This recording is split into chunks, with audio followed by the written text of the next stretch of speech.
Welcome, young tech enthusiasts. Today we're going to learn how to build a PC from scratch. It's going to be an exciting journey filled with learning and creativity. Are you ready to dive in and unleash your inner engineer? First things first, let's gather all the necessary components for our PC build. We'll need a motherboard, CPU, RAM, graphics card, storage drive, power supply, and a PC case. Don't worry, we'll walk you through each step of the process. Now let's start by carefully installing the CPU onto the motherboard. Remember to handle it with care and align it correctly into the socket. Once that's done, we can move on to installing the RAM modules. It's like putting together a puzzle.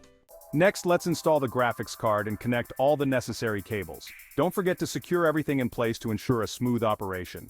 As we progress, you'll see how each component plays a vital role in the PC's functionality. Finally, let's power up our newly built PC and witness the magic of your creation coming to life. Congratulations, you've successfully built your very own PC.